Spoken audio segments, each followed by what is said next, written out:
What's up, guys? So you saw in the video that I PR'd today with 350 pounds only by one, and I know that isn't really that much weight, but to me it is, because I've been a horrible squatter for so long. I had an ACL tear a while back and kind of relearning, and actually when I was squatting before that, I didn't know how to squat either.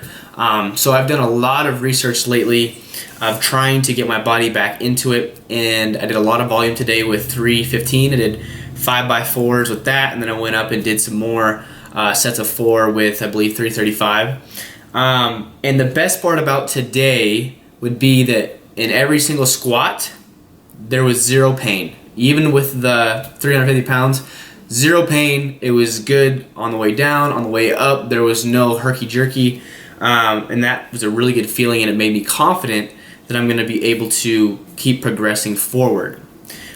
So I'm going to let you guys know what I've been doing lately. I'm not saying that my knowledge base of powerlifting stuff or strength is really that vast. I'm just getting into it right now because I find it really interesting with the biomechanics and everything. But this is what I've been doing. It's a little bit of research in the West Side barbell method stuff.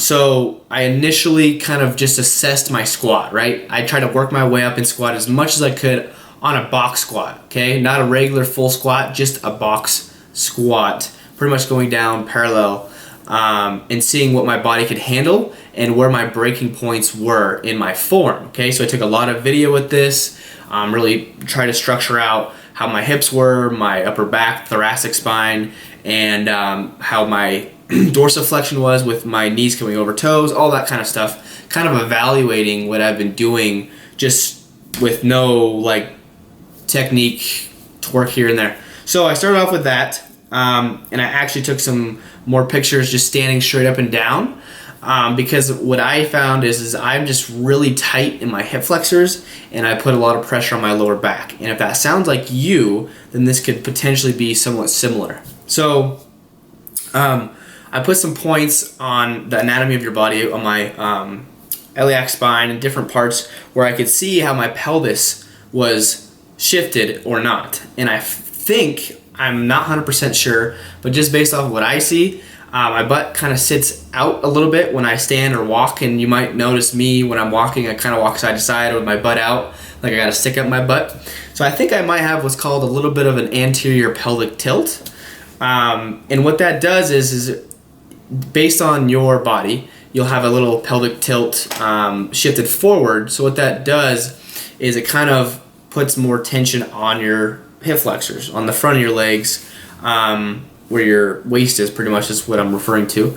And that's maybe where that's coming from. And my back, my lower back is probably pretty strong, but my hamstrings and my abs are, in my theory, the weak links into my squat, not allowing me to stand straight up and down, go down, come up, and not have any pelvic tilting going on as I go down or up. No butt wink or anything like that. So what I did is I started incorporating a lot more of hip mobility stuff, also strengthening that posterior chain, your hamstrings, glutes especially, and then also I did some work with my thoracic spine, which would be the upper back. So what I did was, let's see, I wrote down some notes here. Rack pulls, sumo stance. So I tried to do a sumo deadlift, trying to get stronger for just regular conventional deadlifts. But what I did was I widened my stance out and see if I could just sit down in that stance, and I couldn't even really do that because my hips are just so tight. I couldn't open my knees to keep them over my toes. So what I did is didn't force anything. I just raised the weight up. So it was pretty much just the finishing part of the movement, bringing my hips forward. And so I did what's called a rack pull. And you can look up what that is. But what I've been doing is, sets of really lightweight, not even like a working set, just more of like trying to get the mind and the muscle, like the motor units firing what they're supposed to be doing. So I try to bring my hips out as far as possible and just do the finishing part of the movement while keeping my hips stable, my spine neutral, rather than what I was doing is really tilting my pelvis, right? I was really bringing my butt out really hard once I got to the top of the movement on the way down. And so what I needed to be doing was contracting my abs more and stabilizing myself, and I definitely couldn't even do that. My abs are so weak, and I haven't really worked out abs a lot because in bodybuilding, you're not there for the strength part as much as just burning fat around those areas to show the physique, right? But that's my mistake over these last couple of years. So with that, I did the rack pulls, and then I also did what's called glute ham raises, but I did a modified version because at the gym I'm at, there's not a true machine for that. So this was crazy for my hamstrings and my glutes. You can look up what a glute ham raise is, but I feel like the strengthening that will do wonders on actually being able to lengthen and contract my hamstrings properly to keep my hips in line.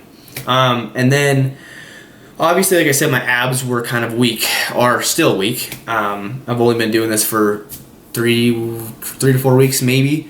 And so I've noticed a lot of difference from it. But what I've been doing is just straight ab work, trying to limit the amount of hip flexors involved in those things. So if you're doing like some sort of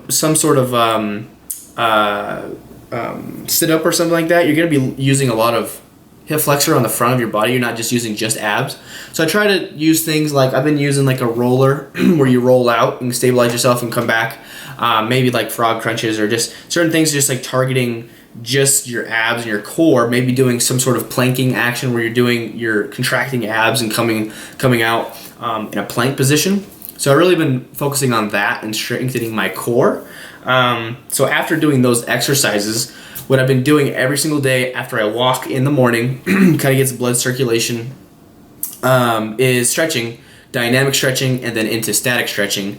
And I've been doing a lot more dynamic stretching before I lift, which was wonders today. I think that is the reason why I did that PR today. But what I did was start out with doing like glute stretches, pulling your knee over your other leg, and just doing things with your IT band on the side of your body. And then I did some hip flexor stretching with doing like a lunge. And then also a big thing is butterflies. It sounds silly, but doing just like more of a dynamic motion though, not just statically pushing your legs down, but doing a butterfly and coming and making oscillations. And then also doing what I have seen, it's called a frog stretch, where you're pretty much spread out like a cat. And you have your legs out and you just bring your butt back as far as possible, stretching out your hips. And so doing all of that religiously now has really, I believe, has opened my hips up so far, along with doing the dynamic stretching before the lifts. That is so important. I can't stress it enough.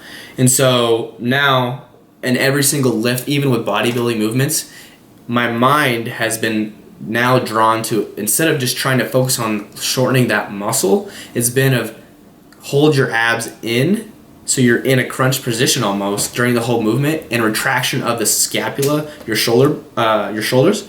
And so I've been focusing on that in everything, pushing, pressing, pulling, anything like that.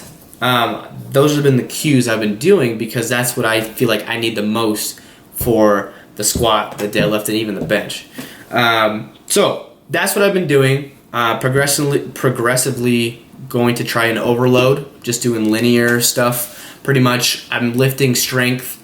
I want to just do strength twice a week, maybe 3 times a week, get the big 3 in there.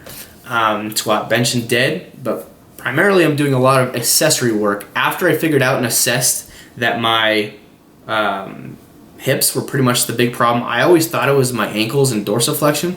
But now, after seeing like how my thoracic spine caved and my hips tilted when I came down and all this stuff, I really believe that it is my abs and my hamstrings and strength, and then the flexibility and really loosening up my hip flexors and lower back. So rolling and stuff like that would be great if you have that pain on a roller. So this is where I am at right now. I'm going to keep doing those things and then progressively overloading. All that means is just like pretty much week after week, just add a little more weight, or you can add another rep, or add some intensity, or something of sorts like that. And then over time, what I'll do is probably a deload, kind of trying to stay scientifically backed on this progression and not just burn myself out again, because I'm not really using any stimulants right now. I feel great, 100% again, and I'm kind of excited of seeing where this goes, because I haven't got into strength training really before, but I can still pull. I feel like I pulled like a 435, and I just squatted 350, and then I can bench I believe a 285. So I mean, not huge big numbers, but I want to focus on that as I keep with hypertrophy, and I think that they'll go hand in hand really well. So anyways, guys, if this was helpful, let me know if you have any questions. Other than that, thanks for watching. I hope it was helpful. See you guys.